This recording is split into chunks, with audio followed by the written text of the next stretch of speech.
मलीर मां सिंधियाना news network जे reporter Mushtaq Gabol मूजिब मलीर सामूंडी कप ते क़ाइमु रेड़ी मियाण वारे इलाइक़े में बदअमनी तेज़ीअ सां वधंदड़ मंशियात जे विकिरे ख़िलाफ़ माहगीर समाजी संगत तंज़ीम तरफ़ां मलकानी पाड़े खां सिंध गवर्नमेंट अस्पताल ताईं एहतिजाजी रैली कढी वई। एहतिजाजी रैली में ॻोठ जे औरतुनि ऐं मर्दनि वॾे अंग में शिरकत कई।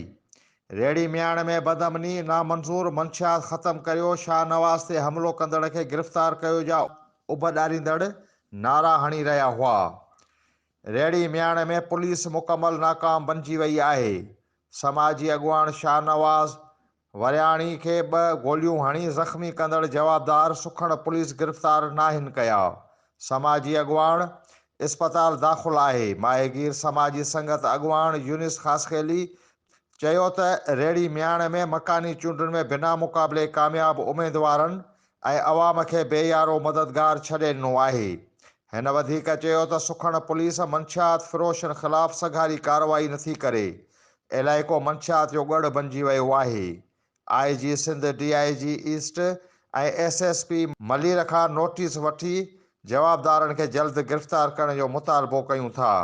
जेकॾहिं जवाबदार गिरफ़्तार न कया विया त एहतिजाज जो दायरो वधायो वेंदो। असांजी तंज़ीम माहिगीर समाजी संगत के प्लेटफॉर्म था असां रेड़ी मियाण के अंदर ही पुरअमन एहतजाज करे रहिया आहियूं। रेड़ी मियाण जूं सवें मर्द सवें औरतूं इन एहतजाज के जरिए पंहिंजो आवाज़ ज़िले मलीर जी इंतज़ामिया ऐं हितां जेके बिना मुक़ाबले चूंडिया आयल नुमाइंदा जेके आहिनि उन्हनि जे साम्हूं पंहिंजी दाह ऐं फरियाद था रखूं त तव्हां हितां बिना मुक़ाबले चूंडजी जेको सो टाउन लेवल ते सियासत करण जी हिकमत अमली जोड़े रहिया आहियो।